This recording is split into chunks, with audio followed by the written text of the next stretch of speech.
Nerul sector 27 येथील lotus तलाव भराव टाकून हडप करण्याच्या सिडकोने घाट घातलाय। जवळपास 100 ट्रक भराव सिडकोने या ठिकाणी केलाय, परंतु सिडकोने अजून हा भराव उचलला नाही।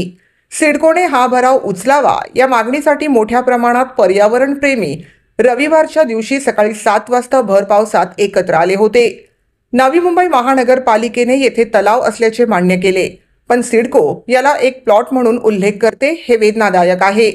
सिडकोला या तलावात भराव टाकून याचा जवळपास 7.5 एकर या प्लॉट बनवून बिल्डरच्या घशात घालायचा आहे।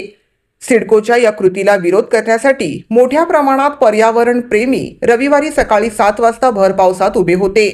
या प्रसंगी मनसेचे शहर सचिव सचिन कदम, चित्रपट सेना उपाध्यक्ष श्रीकांत माने, महाराष्ट्र नवनिर्माण विद्यार्थी सेनेचे विभाग सचिव शंकर घोंगडे, महाराष्ट्र सैनिक किरण बेडेकर यांनी उपस्थित राहून सदर मोहीम जोरदारपणे पुढे नेण्याचा निर्धार मनसेच्या वतीने व्यक्त केला। सदर प्रकरणात मनसे प्रवक्ता आणि शहर अध्यक्ष गजानन काळे यांनी लक्ष घातले असून सिडको जोपर्यंत हा भराव काढत नाही तोपर्यंत लढा चालू ठेवण्याची सूचना मनसे पदाधिकाऱ्यांनी दिली।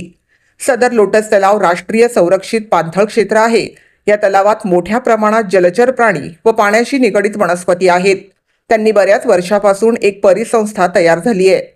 या परिसंस्थेला धक्का लावण्याचा कोणालाही अधिकार नसल्याचे मत मनसेचे शहर सचिव सचिन कदम यांनी व्यक्त केले।